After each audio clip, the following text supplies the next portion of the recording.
3 দিন পরে আযাব শুরু হবে, জানিয়ে দাও। তোমার নামের গুণে ক্ষমা করে দাও। অনুশোচনা করলাম, আত্মসমালোচনা করলাম, ভুল হয়ে গেছে।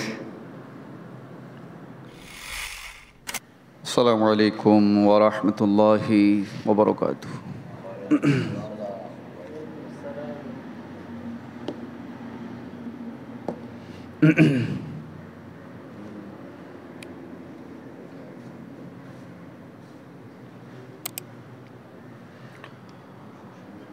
نحمده ونستعينه ونستغفره ونؤمن به ونتوكل عليه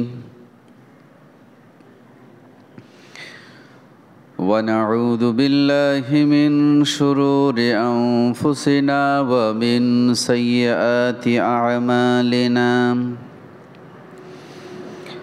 من يهده الله فلا مضل له ومن يضلله فلا هادي له ونشهد أن لا إله إلا الله وحده لا شريك له ونشهد أن سيدنا وحبيبنا ومولانا محمدًا عبده ورسوله الذي أرسله بالحق بشيرًا ونذيرًا وداعيا إلى الله بإذنه وسراجا منيرا فقد قال الله سبحانه وتعالى في كلامه المجيد وفرقانه الحميد أعوذ بالله من الشيطان الرجيم بسم الله الرحمن الرحيم إن الله وملائكته يصلون على النبي يا أيها الذين آمنوا صلوا عليه وسلموا تسليما صلى الله على سيدنا محمد وآله وأصحابه وسلم صلى الله على سيدنا محمد وآله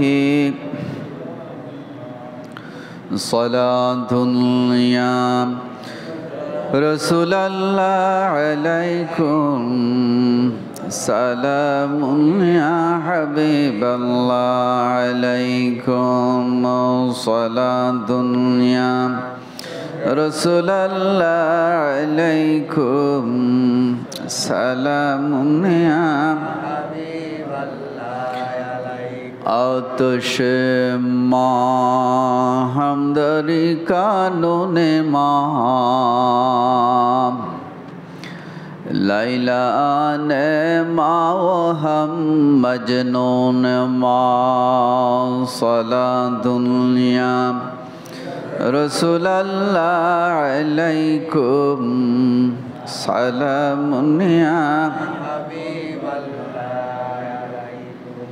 सैयदुल कौनैन खत्मुल मुरसलीन आखिर आमद बुअद फ़खरुल अव्वलीन सलातुन्या रसूल अल्लाह अलैकुम सलामुन्या बेपदर परजंद पैदा बकुनांद तैफले रादर महद गोया نادى صلاة يا رسول الله عليكم سلام يا حبيب الله أما بعد فأعوذ بالله من الشيطان الرجيم بسم الله الرحمن الرحيم لا إله إلا أنت سبحانك إني كنت من الظالمين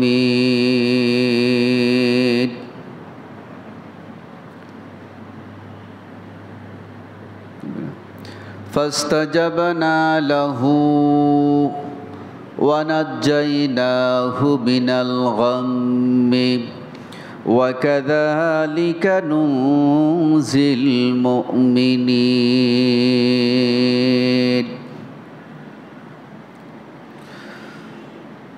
وقال تعالى أيضا ومنهم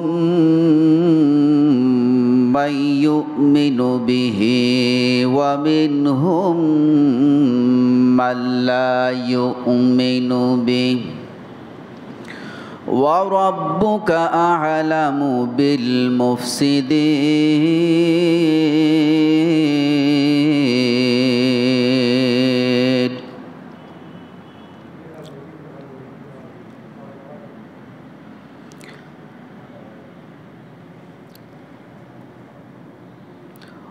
وعن أنس بن مالك رضي الله تعالى عنه قال قال النبي صلى الله عليه وسلم يتبع الميت ثلاثة فيرجع اثنان ويبقى واحدا يتبعه أهله وماله وعمله فيرجع أهله وماله ويبقى عمله أو كما قال عليه الصلاة والسلام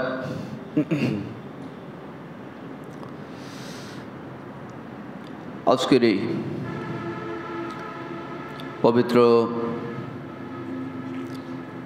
আজিমুশান জামাদিউল আউয়াল মাসের তৃতীয় জমা আগত উপস্থিত হযরত উলামায়ে কেরাম মুরব্বিয়ানে আযম দিনদার মুমিন মুসলমান মুসল্লি ভাইরা আসসালামু আলাইকুম ওয়া রাহমাতুল্লাহি ওয়া বারাকাতুহু। আল্লাহ পাকের দরবারে শুকরিয়া যে মহান রব্বুল আলামিন আজকের এই বরকতপূর্ণ দিন এবং সময় আমাদেরকে জুমার নামাজ আদায়ের লক্ষ্যে আল্লাহর ঘর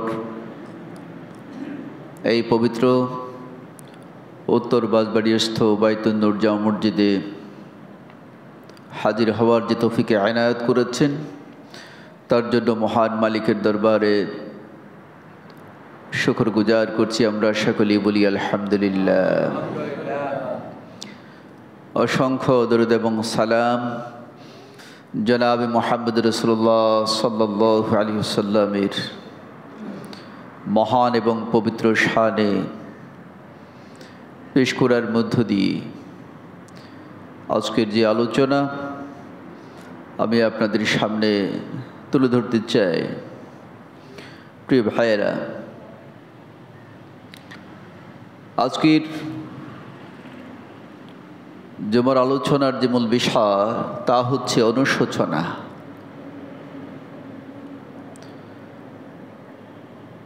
বান্দা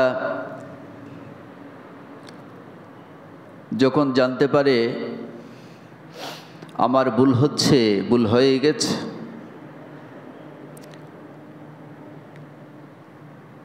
তখন যদি সে অনুশোচনা করে আল্লাহ পাক রব্বুল আলামিনের পক্ষ থেকে সেই অনুশোচনাকারীর জন্য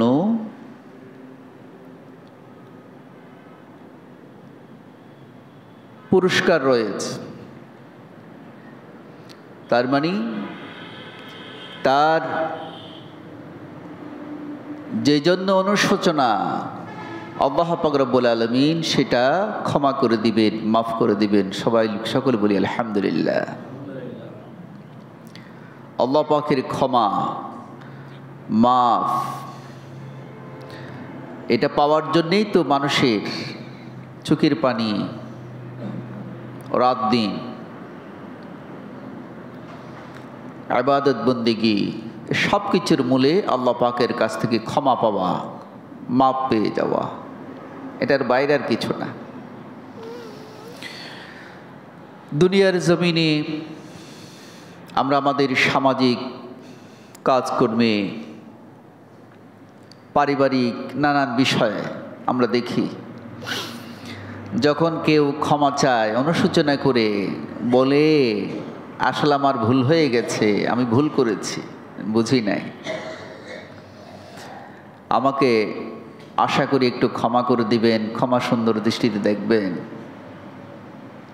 যে ভুল করেছে, যার ভুল হয়েছে, সে যদি এ কথা নির্দ্বিধায় অকপটে বলতে পারে, যার ক্ষতি করেছে তার সামনে গিয়ে, তার কাছে গিয়ে যদি বলে, আমার বিশ্বাস পৃথিবীর মধ্যে এমন কোনো মানুষ নাই যে ক্ষমা করবে না, মাফ করে দিবে না। সকলেই বলি আলহামদুলিল্লাহ। আমার ভাইয়েরা, সন্তান যদি ভুল করে বাবা মায়ের সামনে গিয়ে যদি বলে আসলে আমি ভুল করেছি, বুঝি নাই,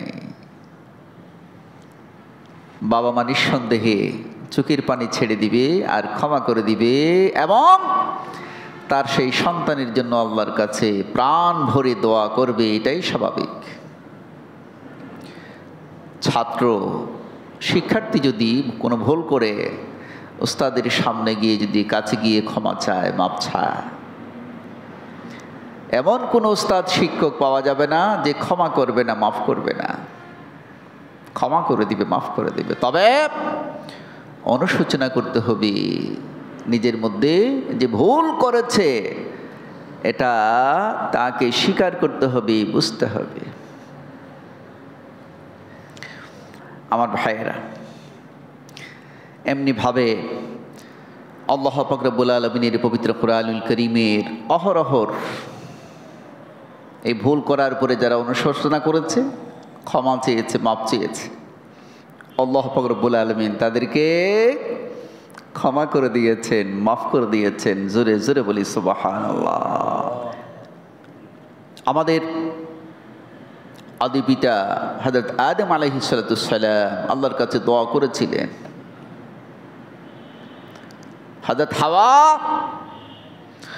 আলাইহা সালাতু সালাম আল্লাহর কাছে দোয়া করেছিলেন, দুজনেই। রব্বানা যালামনা আনফুসানা ওয়া ইল্লাম তাগফির লানা ওয়া তারহামনা লানাকুনান্না মিনাল খাসিরিন। আল্লাহ রে, ভুল হয়ে গেছে, অনুশোচনা করেছি, অন্যায় তো হয়ে গেল, টের পাই নাই, খেয়াল করতে পারি নাই। রব্বানা যালামনা আনফুসানা, রব্বানা বহুবচন, যালামনা এখানেও একই অবস্থা, আনফুসানা এখানেও একই অবস্থা। হযরত আদম এবং হাওয়া আল্লাহর দরবারে ফরিয়াদ করেন, মাবুদ, নফসের উপর জুলুম করেছি, অন্যায় করেছি, স্বীকার করছি, অনুশোচনা করতেছি, অন্যায় হয়ে গেল, অপরাধ হয়ে গেল, বুঝতে পেরেছি। এমত অবস্থায় যদি তুমি মাফ করে না দাও, ওয়া ইল্লাম তাগফির লানা, যদি তুমি ক্ষমা করে না দাও, মাফ করে না দাও, ওয়া তারহামনা, আর যদি রহম না করো, তুমি যদি মাফ করে না দাও আর যদি একটু দয়া না করো, রহম না করো। আল্লাহর পয়গম্বর হযরত আদম আলাইহিস সালাম আল্লাহর কাছে ফরিয়াদ করেন, মাবুদ তুমি কেন ক্ষমা করে দিবে না, কেন দয়া করবে না, তুমি তো গফুরুর রহিম, ক্ষমাকারী, দয়ালু, দয়াবান।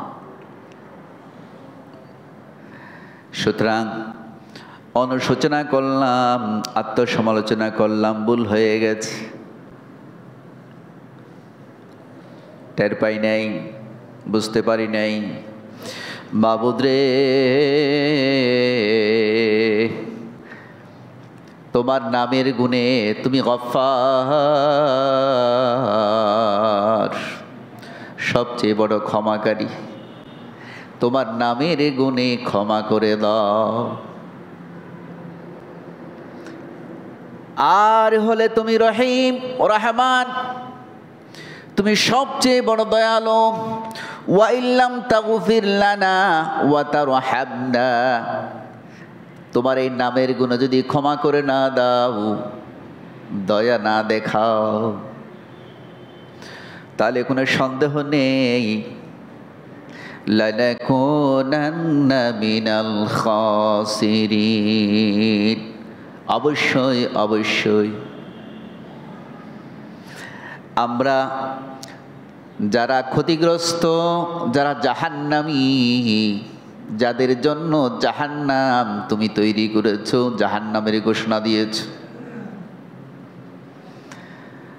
আমরাও সেই দরজার ক্ষতিগ্রস্তদের কাতারে পড়ে যাব।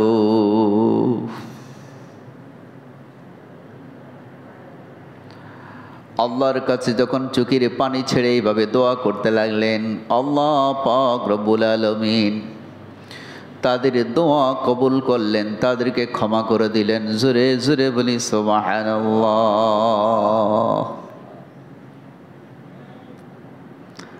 আল্লাহর কালামের মধ্যে অসংখ্য এরকম উদাহরণ আছে আপনাদের সামনে। যে দুটো আয়াতে করিমা, একটা আয়াতের অংশ আর একটা পরিপূর্ণ আয়াত, পাশাপাশি সূরা ইউনূস থেকেও একটা আয়াত আপনাদের সামনে আমি পেশ করেছি।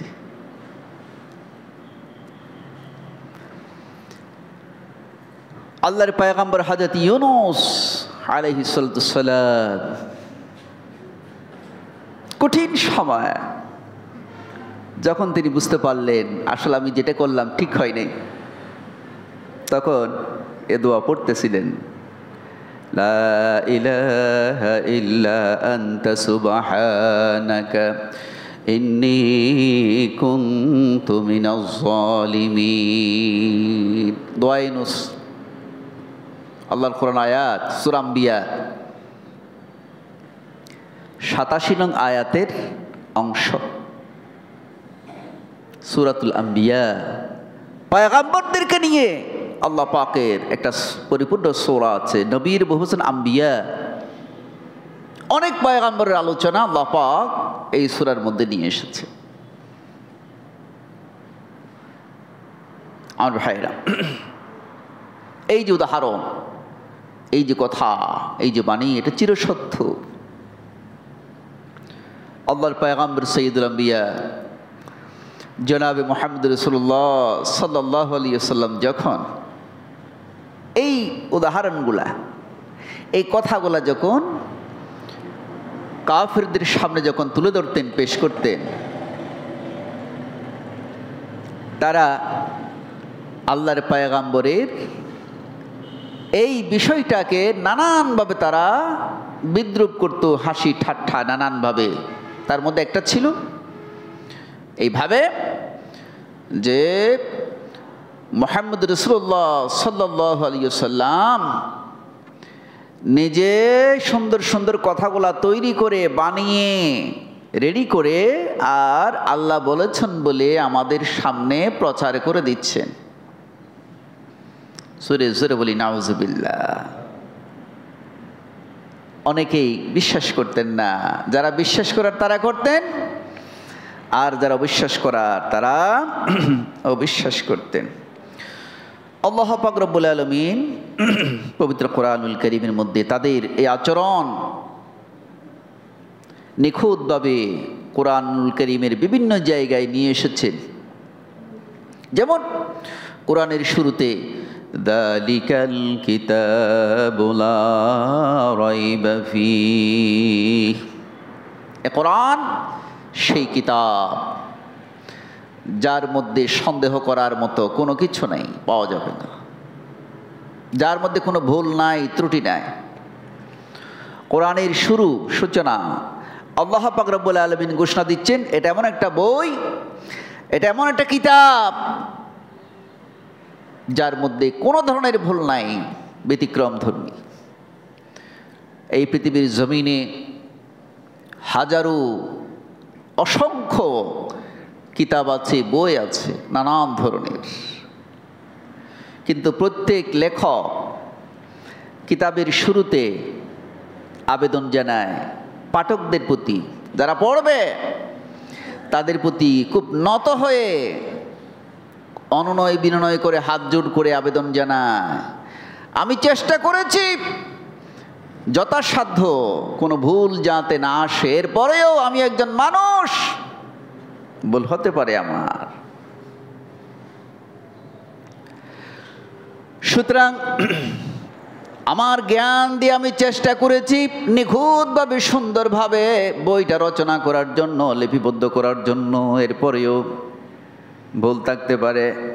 যদি কোনো সুহৃদয়বান ব্যক্তি, আমার শুভাকাঙ্ক্ষী, কোনো ভুল নজরে যদি পড়ে সাথে সাথে আমার নিম্ন ঠিকানায় একটু আমাকে জানিয়ে দিলে আমি উপকৃত হব। পরবর্তী সংস্করণে আমি শুদ্ধ করে আবার ঠিক করে প্রকাশ করব। অনুনয় বিনয় করেন আমার ভাইয়েরা। আল্লাহ পাক রব্বুল আলামিন কোরআনের শুরুতে, এই বইয়ের শুরুতে বলে দিচ্ছেন কোরআন কিতাব মানে মাকতুব বই। এই কোরআনের শুরুতে আল্লাহ পাক রব্বুল আলামিন বলে দিচ্ছে লা রাইবা ফীহি, এই ফিল কোরআন, এটা এমন একটা কিতাব, এটা এমন একটা বই যার মধ্যে বিন্দু পরিমাণ সন্দেহ থাকে, সন্দেহ আসে, সন্দেহ করার মতো এখানে কোনো কিচ্ছু নাই।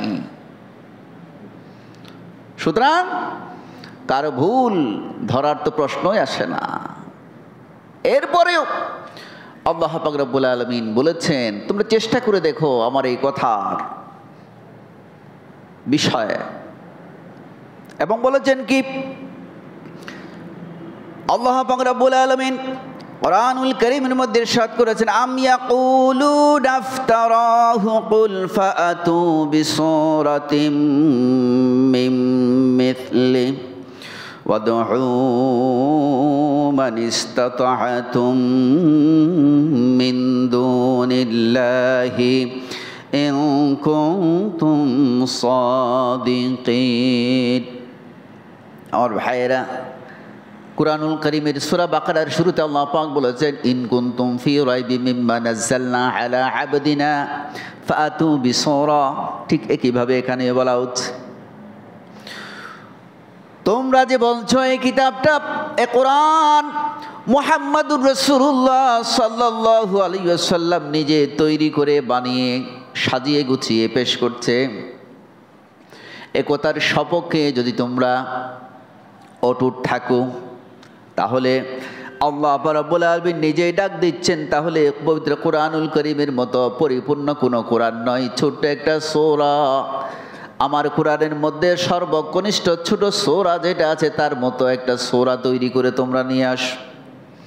যদি তোমরা সত্যবাদী হয়ে থাকো আর তোমাদের কাজের মধ্যে তোমাদের সহযোগী যাদেরকে চাও তোমরা সকলকে নিতে পারো আল্লাহ ব্যতীত, মিন দুনিল্লাহ, আল্লাহ ছাড়া। ইন কুনতুম সাদিকিন, যদি তোমরা সত্যবাদী হও, তোমাদের দাবি সঠিক হয়ে থাকে। আল্লাহ পাক রব্বুল আলামিন এই চ্যালেঞ্জ দেওয়ার পরে তাফসীরের কিতাবের মধ্যে দেখা যায়, আল্লাহর পয়গম্বরের হাদিসের মধ্যে দেখা যায়, কাফেররা নানানভাবে চেষ্টা করেছিলেন কিন্তু পারেন নাই, ব্যর্থ হয়েছিলেন, অপারগ হয়েছিলেন এবং স্বীকার করেছিলেন। তখনকার সময়ের সেরা কবি, আল্লাহর পয়গম্বরের জীবদ্দশায় আরব জাহানের তখন শ্রেষ্ঠ কবি ছিলেন কবি লাবিদ। ওই লাবিদ আল্লাহ রাব্বুল আলামিনের কালামের সামনে এসে আল্লাহর কোরআনের চ্যালেঞ্জ মোকাবেলা করার জন্য নিজেকে মনোনিবেশ করেছিলেন, হাতে খাতা কলম নিয়ে বসেছিলেন। আর অপারগ হওয়ার পরে এক পর্যায়ে ঘোষণা দিয়ে দিলেন, ইন্না আ'তাইনাকাল কাউসার লাইসা হাদা মিন কালামিল বাশার। ও মক্কার লোকেরা, আরবের লোকেরা, তোমরা যে মুহাম্মাদুর রাসূলুল্লাহ সাল্লাল্লাহু আলাইহি ওয়াসাল্লাম যে কোরআনের বাণী তোমাদের সামনে তুলে ধরেছেন আল্লাহ পাকের ওহী বলে,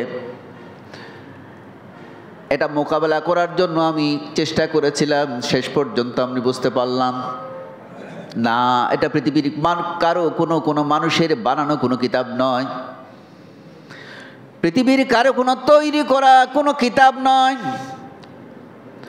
কোনো আয়াত নয়, সূরা নয়, বরং আমি জানতে পারলাম, বুঝতে পারলাম নিঃসন্দেহে এই তামাম দুনিয়া যিনি সৃষ্টি করেছেন সেই মহান রব্বুল আলামিনের পক্ষ থেকে এই কোরআনুল কারীম এসেছে। কবি লাবিদ ঘোষণা দিলেন। আল্লাহ রাব্বুল আলামিন পরের আয়াত ইরশাদ করছেন, বাল কাযাবু বিমা লাম ইউহিতু বিইলমিহি ওয়ালাম্মা ইয়াতিহিম তা'ওয়িলু কাযালিকা কাযযাবাল্লাযীনা মিন ক্বাবলিহিম ফানজুর কাইফা কানা আকিবাতুয যালিমিন। তোমরা নানান ধরনের মন্তব্য করো, ও মক্কার কুরাইশরা, কাফেররা, আরবের লোকেরা, পৃথিবীর মানুষেরা, আমার এই কোরআনকে নিয়ে তোমরা নানান ধরনের মতামত দাও বিভিন্নভাবে, অথচ এর ব্যাখ্যাটা তোমরা একটু খেয়াল করে দেখো, এটা আসা পর্যন্ত তোমরা অপেক্ষা করো। আল্লাহর পয়গম্বরের তখনকার সময়ে মক্কার জমিন কাফেরদেরকে, মক্কার জমিনের লোকদেরকে সম্বোধন করে তিনি বললেন, আল্লাহ পাক বলেন আর একটু অপেক্ষা করো, ব্যাখ্যা আসতেছে। এরপরে তোমরা আরো ক্লিয়ারভাবে বুঝে যাবে, যারা এইভাবে মতবিরোধ, মতানৈক্য, ঝগড়া, নানান ধরনের আমার কিতাবকে নিয়ে, পয়গম্বরকে নিয়ে যারা এরকম উপহাস করেছে, বিদ্রুপ করেছে, ঠাট্টা করেছে, তাদের অবস্থা খারাপ। কাযালিকা কাযযাবাল্লাযীনা মিন ক্বাবলিহিম, ইতিপূর্বে যত পয়গম্বর জমিনে এসেছিল তাদের ব্যাপারেও এরা ঠাট্টা করেছিল, মিথ্যা প্রতিপন্ন করেছিল। সুতরাং তোমরা একটু খেয়াল করে দেখো, ফানজুর, নজর দাও, খেয়াল করো, কাইফা কানা আকিবাতুয যালিমিন, সেই জালিমদের পরিণতি কি হয়েছিল তোমরা একটু নজর করে দেখো, খেয়াল করে দেখো। আল্লাহ রাব্বুল আলামিন পরিষ্কার করে বলে দিচ্ছেন, ওয়া মিনহুম মান ইউমিনু বিহি আই বিল কোরআন, তাদের মধ্যে অনেকে আছে যারা কোরআনকে স্বীকার করে নিয়েছে, ঈমান এনেছে, বিশ্বাস করেছে এটা আল্লাহর কালাম। ওয়া মিনহুম মান লা ইউমিনু বিহি, আবার তাদের মধ্যে কেহ আছে যারা আল্লাহর কোরআনের প্রতি ঈমান আনতে পারে নাই, বিশ্বাস করতে পারে নাই, দুই ভাগে বিভক্ত হয়ে গেল। অথচ ওয়া রাব্বুকা আ'লামু বিল মুফসিদিন, যারা ঈমান আনলো না, আল্লাহর কালামের প্রতি বিশ্বাস করলো না, আল্লাহ পাক রব্বুল আলামিন বলেন আমি তাদের ব্যাপারে ভালোভাবে আমার জানা আছে, আমি জানি তাদের মতলবটা কি। এদেরকে মুফসিদিন বলেছেন। মুফসিদ মানে ফাসাদকারী, বিশৃঙ্খলাকারী, শৃঙ্খলা নষ্টকারী। আল্লাহ পাক বলেছেন যে আ'লামু বিল মুফসিদিন, আ'লামু ইসমু তাফজিলের সিগা, আমি ভালো জানি, আমার ভালো জানা আছে, বিল মুফসিদিন, এই ফাসাদ সৃষ্টিকারীদের, যারা বিশৃঙ্খলা সৃষ্টি করে, সমাজের সৌন্দর্য নষ্ট করে, দেশের শৃঙ্খলা নষ্ট করে, এদের ব্যাপারে আল্লাহ পাক রব্বুল আলামিন বলছেন যে এরা ঈমান আনছে না, আর নানানভাবে আল্লাহর কোরআনকে নিয়ে বিরূপ প্রশ্নবিদ্ধ মন্তব্য করছে, তাদের ব্যাপারে আল্লাহ পাক বলে আমি খুব ভালোই জানি মূলত এরা হলো যে সমাজ এবং রাষ্ট্রের বিশৃঙ্খলাকারী, সৌন্দর্য নষ্টকারী। জোরে জোরে বলি নাউজুবিল্লাহ। আর ভাইরা, আল্লাহর পয়গম্বরকে আল্লাহ রব্বুল আলামিন বলছেন, নবী হে, ওয়াইন কাযাবুকা, এরা যদি আপনাকে অস্বীকার করে,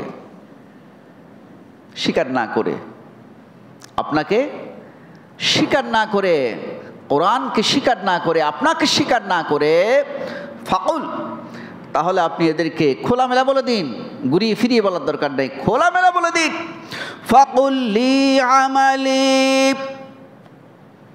ও আরবের লোকেরা, ও কাফেররা, যারা ঈমান আনছো না, স্বীকার করছো না, মেনে নিচ্ছ না, আমি আল্লাহর পক্ষ থেকে আদিষ্ট হয়ে তোমাদের জানাই দিচ্ছি, লি আমালি, আমি যে কাজ করছি, আমি যে কথা বলছি, এটার পরিণাম ফল আমি পাবো। ওয়ালাকুম আমালুকুম, আর তোমরা তোমাদের কর্মফল পাবে, কোনো সন্দেহ নাই। আমার কর্মফল আমি পাবো, আর তোমরাও তোমাদের কর্মফল পাবে। আনতুম বারিউনা মিম্মা আ'মাল ওয়া আনা বারিউম মিম্মা তা'মালুন। পরিষ্কার ঘোষণা দিয়ে দিলাম, আমি যে কাজগুলি করছি, আমি যে কথাগুলি বলছি, আমি যে দাওয়াত দিচ্ছি, এটার সাথে তোমরা কোনো সম্পর্ক রাখতেছ না, দূরত্ব বজায় রাখতেছ, সম্পর্কযুক্ত হচ্ছ না, কলেমা গ্রহণ করছো না, তোমাদের আচরণে কোনো পরিবর্তন আসছে না, তোমাদের কোনো অনুশোচনা হচ্ছে না। তাহলে এ কথাও বলে দিলাম যে তোমরা যা করছো, তোমাদের কাজের সাথেও আমার কোনো সম্পর্ক নেই, আমিও বিচ্ছিন্ন ঘোষণা করলাম। কথা খোলামেলা। তার মানে তোমাদের কাজের ভার, কোনো ভার আমি নেব না, তোমাদের সাথে আমার সম্পর্ক ছিন্ন। যদি তোমরা অনুশোচনা না করো, মাপ না চাও, ঈমান না আন। আমার ভাইয়েরা, আল্লাহ পাক রব্বুল আলামিন পবিত্র কোরআনুল কারীমের সূরা আম্বিয়াতে ইরশাদ করছেন, হযরত ইউনূস আলাইহিস সালাতু ওয়াস সালাম যখন কওমের লোকদেরকে দাওয়াত দিতে লাগলেন, কলেমার দাওয়াত, কথা শুনে না, আরো উল্টো আল্লাহর পয়গম্বরকে নানানভাবে অপদস্থ, এক সময় বিপর্যস্ত করে ফেলেন, অতিষ্ঠ করে ফেলেন। এক পর্যায়ে আল্লাহর পয়গম্বর হযরত ইউনূস আলাইহিস সালাতু ওয়াস সালাম জাতির লোকদেরকে, কওমের লোকদেরকে বলে দেন, তোমরা যে কথা শুনছো না, তাহলে আমি তোমাদেরকে আল্লাহর পক্ষ থেকে আযাবের শব্দ শোনাচ্ছি। 3 দিন পরে তোমরা আল্লাহর পক্ষ থেকে আযাবের মুখোমুখি হবে, শাস্তির মুখোমুখি হবে। আল্লাহ পাকের পক্ষ থেকে অবগত হয়ে আল্লাহর পয়গম্বর হযরত ইউনূস আলাইহিস সালাতু ওয়াস সালাম তাদেরকে জানিয়ে দিলেন। তার মানে হলো, আল্লাহর পয়গম্বর যখন দেখলেন এরা কথা শোনে না, আর আল্লাহর পয়গম্বরকে নানানভাবে অপদস্থ করছেন, তার উপর জুলুম নির্যাতন চালাচ্ছেন, অতিষ্ঠ করে ফেলছেন, আর ধৈর্য ধারণ করতে পারছে না। এক পর্যায়ে আল্লাহ পাকের কাছে আবেদন করলেন, মাবুদ, আমার কওমের লোকেরা কথা শুনে না, আমার উপর নানানভাবে কষ্ট, নির্যাতন, চতুর্মুখী নির্যাতন চালায়, আর পারি না, এই দুষ্ট, এই বজ্জাত দুষ্ট সীমালম্বনকারী, ফাসাদ সৃষ্টিকারী এই কওমকে তুমি শাস্তির ব্যবস্থা করে দাও। আবেদন জানাই দিলেন। পয়গম্বর মুস্তাজাবুদ দাওয়াত, পয়গম্বররা যদি আবেদন করে আল্লাহ রাব্বুল আলামিনের কাছে মঞ্জুর হয়ে যায়। আল্লাহ পাক আবেদন মঞ্জুর করলেন, আর জানাই দিলেন 3 দিন পরে আযাব শুরু হবে, জানিয়ে দাও। আল্লাহর পয়গম্বর হযরত ইউনূস আলাইহিস সালাম কওমের লোকদের জানাই দিলেন এবং তিনি রাজ্য ছেড়ে এলাকা ছেড়ে হযরত ইউনূস আলাইহিস সালাম বর্তমান ইরাকের একটা প্রদেশের জন্য তিনি আল্লাহর পক্ষ থেকে নবুয়তের দায়িত্ব পেয়েছিলেন। তিনি এলাকা ছেড়ে রাজ্য ছেড়ে অন্যত্র চলে যান, যেহেতু আল্লাহর পক্ষ থেকে আযাব আসবে, গজব আসবে তার জন্য। এদিকে আল্লাহর পয়গম্বর হযরত ইউনূস আলাইহিস সালাম এলাকা ছেড়ে রাজ্য ছেড়ে চলে যাওয়ার পরে এলাকার লোকেরা কান্নাকাটি শুরু করে দিল, হায় হায় সর্বনাশ, আল্লাহর আযাব আসবে কোনো সন্দেহ নাই। আমরা জানি তিনি পয়গম্বর, আমরা তার সাথে ভালো ব্যবহার করি নাই, খারাপ আচরণ করেছি, আসলে আমরা অন্যায় করেছি, বুঝতে পেরেছি। সবাই আহাজারি করতে লাগলেন, কান্নাকাটি করতে লাগলেন। 3 দিন পরেই তো আযাব শুরু হয়ে যাবে, কারো বাঁচার কোনো সুযোগ নাই। ভয়ে চোখের পানি ছেড়ে দিয়ে আর্তনাদ করতে লাগলেন, কান্নাকাটি করতে লাগলেন। তারা সকলে এলাকা থেকে বেরিয়ে যাওয়ার জন্য সিদ্ধান্ত নিলেন, আমরা পাহাড়ে গিয়ে অবস্থান নেব। আল্লাহর কাছে তওবা করতে লাগলেন। একেবারে গৃহপালিত পশু শুদ্ধ ছেলেরা, মেয়েরা, নারী পুরুষ সবাই এলাকা ছেড়ে বেরিয়ে পাহাড়ে আশ্রয় নিলেন। তাফসীরের কিতাবের মধ্যে দেখা যায় পশুদের মধ্যে যেগুলো বাচ্চা ছিল তাদেরকে আলাদা করলেন, মাদেরকে আলাদা করে রাখলেন, মানুষরা আলাদা করে আছে। সবাই কান্নাকাটি শুরু করছে, ছোট বাচ্চারা কান্নাকাটি শুরু করছে, পশু পাখি কান্নাকাটি শুরু করছে। আযাব শুরু হয়ে গেল। আমার ভাইয়েরা, এই অবস্থা আল্লাহ পাক রব্বুল আলামিনের কাছে যখন এরা অনুশোচনা করলেন, আত্মসমালোচনা করলেন, তওবা করলেন, আল্লাহ পাক রব্বুল আলামিন আযাব বন্ধ করে দিলেন। এরা অনুশোচনা করেছে, বুঝতে পেরেছে অন্যায় করেছে, আমার পয়গম্বরের প্রতি তারা জুলুম করেছে, সমাজে বিশৃঙ্খলা করেছে, রাষ্ট্রে অশান্তি সৃষ্টি করেছে। ফলে এরা বুঝতে পেরেছে, দোয়া করছে, অনুশোচনা করছে। আযাব বন্ধ হয়ে গেল, সবাই রক্ষা পেল। অপরদিকে হযরত ইউনূস আলাইহিস সালাম রাজ্য ছেড়ে যে কয়দিন বাহিরে অবস্থান করেছিলেন, আসার জন্য মনস্থির করতেছেন। 3 দিন হয়ে গেল, আযাব তো আসার কথা আল্লাহর পক্ষ থেকে, আল্লাহর কথা মিথ্যা হতে পারে না, আযাব আসবে। সবাই হয়তো শেষ হয়ে গেছে, খবর নিলেন, জানতে পারলেন কোনো আযাব আসে নাই, সবাই ঠিকঠাকভাবে আছে। আল্লাহর পয়গম্বর হযরত ইউনূস আলাইহিস সালাম তিনি মনে করলেন, এই অবস্থায় যদি আমি এলাকার মধ্যে যাই, রাজ্যে যাই, তাহলে লোকেরা আমাকে মিথ্যাবাদী বলবে। তখনকার সময়ে হযরত ইউনূস আলাইহিস সালামের শরীয়ত ছিল, যদি কোনো মানুষ মিথ্যাবাদী হিসাবে প্রমাণিত হয় তাহলে তার শাস্তি ছিল মৃত্যুদণ্ড। কোনো মানুষ মিথ্যা বলেছে এরকম যদি প্রমাণিত হলে তাকে মৃত্যুদণ্ড দেওয়া হতো। এটাই ছিল ফতোয়া, এটাই ছিল আইন। হযরত ইউনূস আলাইহিস সালাম মনে করলেন, যদি এই অবস্থায় আমি এলাকায় গেলে সবাই আমাকে মিথ্যাবাদী হিসাবে সাব্যস্ত করবে, ফলে হয়তো তারা আমাকে মেরেও ফেলবে। জোরে জোরে বলি নাউজুবিল্লাহ। আমার ভাইয়েরা, আল্লাহর পয়গম্বর সিদ্ধান্ত নিলেন, আমি এখানে থাকবো না, অন্য কোথাও চলে যাব। আমরা সবাই জানি তিনি জাহাজের মধ্যে উঠলেন, অনেক লোকজন সেখানে, পানির জাহাজ সাগরের মাঝখানে। সংক্ষেপ কথা, সাগরের মাঝখানে যাওয়ার পরে জাহাজ জটিল পরিস্থিতির সম্মুখীন, ঝড় তুফান শুরু হয়ে গেল, ডুবুডুবু অবস্থা।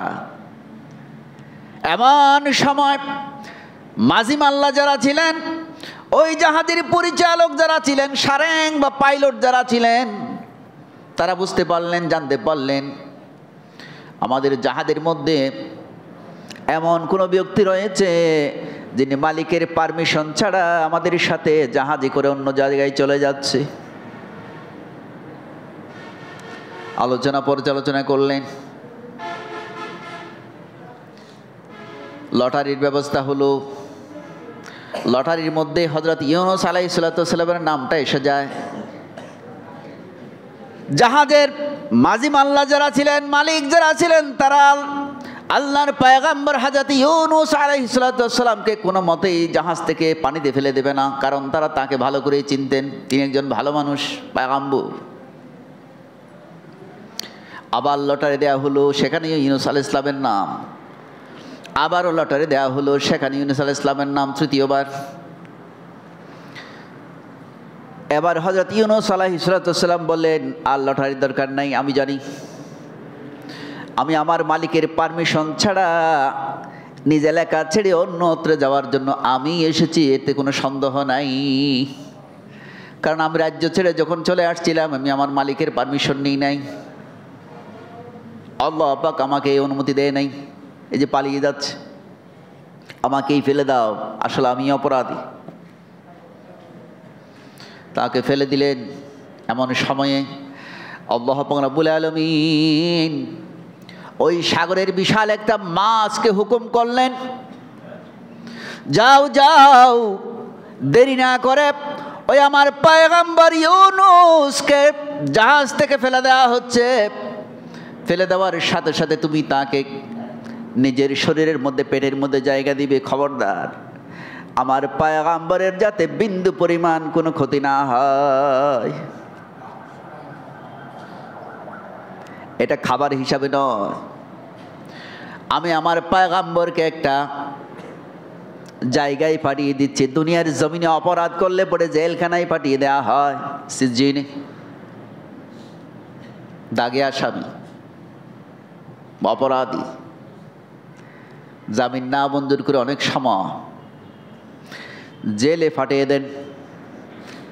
আল্লাহ পাক রব্বুল আলামিন পৃথিবীর মানুষের সামনে উদাহরণ হিসেবে তুলে দেন আমার পয়গম্বরকে আমি সাগরের মাঝে মাছের পেটে ওই জেলের মধ্যে, জেলের মতো করে সেখানে পাঠিয়ে দিলাম। ওইটা একটা জেল।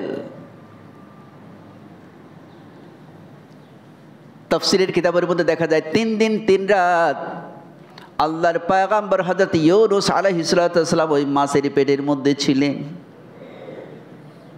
আল্লাহর পক্ষ থেকে সাবধান বাণী, খবরদার, এটা খাবার নয়, এটা আমার পয়গম্বর, বেয়াদবি চলবে না।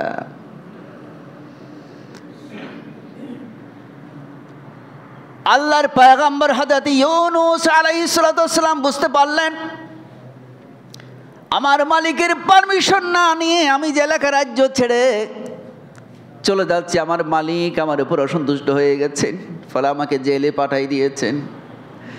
মালিক বলে ডাক দিলেন, মালিক রে, বুঝতে পেরেছি আমার ভুল হয়ে গেছে, এমত অবস্থায় যদি তুমি আমার উপর রহম না করো, আমাকে মাফ করে না দাও, তাহলে এখান থেকে বের হওয়ার, এই জেলখানা থেকে বের হওয়ার কোনো আমার জন্য রাস্তা নাই। তুমি আমার মালিক, তুমি আমার সব কিছু, আমাকে বাঁচাতে পারো একমাত্র তুমি, আমাকে শেষ করতে পারো একমাত্র তুমি, আর কেহ না। লা ইলাহা ইল্লা আনতা সুবহানাকা ইন্নী কুনতু মিনাজ জালিমিন। আল্লাহ, তুমি যদি আমাকে একটু দয়া না করো, রহম না করো, আমাকে না বাঁচাও, তাহলে তোমার এই জমিনের জালিম যারা, অত্যাচারী যারা, সীমালঙ্ঘনকারী যারা, অপরাধী, দাগী অপরাধী যারা, আমিও তাদের কাতারে শামিল হয়ে যাব। ইন্নী কুনতু, আমি হয়ে যাব মিনাজ জালিমিন, জালেমদের একজন। আমি তোমার জালিম যারা অপরাধী, সীমালঙ্ঘনকারী, তাদের কাতারে আমি পড়ে যাব, কোনো সন্দেহ নাই। আল্লাহ, আমি স্বীকার করে নিলাম, অনুশোচনা করলাম, আসলেই আমি অপরাধী, আমাকে একটু মাফ করে দাও না, ক্ষমা করে দাও না। আল্লাহ পাক রব্বুল আলামিন আল্লাহর পয়গম্বর হযরত ইউনূস আলাইহিস সালামের আবেদন মঞ্জুর করলেন, ক্ষমা করে দিলেন। সকলে বলি সুবহানাল্লাহ। আমার ভাইয়েরা, আসুন আমরা সকলেই, আমরা তো মানুষ, আমরা ফেরেশতা নই।